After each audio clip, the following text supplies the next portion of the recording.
ખેડૂત પાસે એ ક્યાં લેશે? 7, 12, 8 આના દાખલાના પૈસા લેશે, એના ચાર્જ છે 30 રૂપિયા. બાકી કોઈ પૈસા ખેડૂત કોઈ આપ્યા નથી અને એને કોઈ લીધા નથી. આ એક બનાવ ઉપજાવેલી કાઢેલી વાત છે. ગમે એમ કરીને બદનામ કરવાની વાત છે. એના હિસાબે અમારા કાલથી ફોર્મ ભરવાનું બંધ થઈ ગયું છે. હવે અમારા ફોર્મ ભરવા જેના ભરાના છે નહીં ભરાના એને સહાય કોણ આપશે? જિગીષા પટેલ આપવાની છે. અત્યારે આક્ષેપ કરી છે કે સુલતાનમાં પૈસા ખાય છે, પૈસા ખાય છે. આ બધા ખેડૂત ઉભા પૂછજો કોઈએ પૈસા આપેલા છે? જિગીષા બેનને કોઈએ પૈસા આપેલા નથી. આ પૈસા આપ્યા છે 30 રૂપિયા, 7, 12, 8 આના દાખલાના પૈસા. અને એ આક્ષેપ કરી રહી છે કે તમે 100 રૂપિયા લેશો ખેડૂત પાસેથી, પણ કોઈ ખેડૂતે પૈસા આપ્યા નથી. બધા આમાં ઘણા ખરા ફોર્મ ભરેલા છે અને ઘણા ખરા બાકી છે. હવે બાકી રહી જશે અને એનું આમ કામ પૂરું નહીં થાય, આનો જવાબદારી કોણ લેશે? અમને સહાય કોણ આપશે?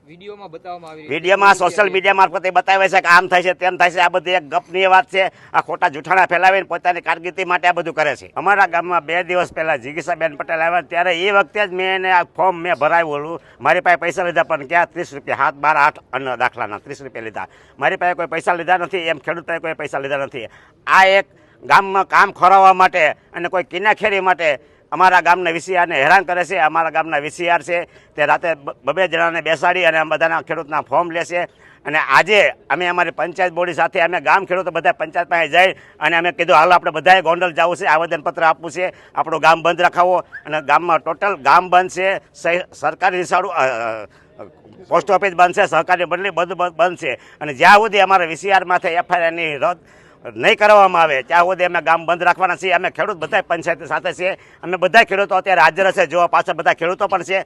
અમે બધા પણ જ્યાં સુધી એનો નિર્ણય નહીં આવે ત્યાં સુધી અમે જરૂર પડશે ઉપવાસ આંદોલનમાંથી પણ બેસીશું. પણ અમારા વીસીઆરને કોઈ પણ વસ્તુ કાંઈ ન થવી જાય. એક કિન્નાખોરી રાખી અને બદનામ કરવા માટે અમારા ખેડૂતને હેરાન કરે છે ગાઈટના. નકર એને ખેડૂતને કાંઈ સહાય કરવી જોઈએ, એના બદલે ખેડૂતને હેરાન કરે છે. કામ ઠપ કરી દીધું છે અમારે.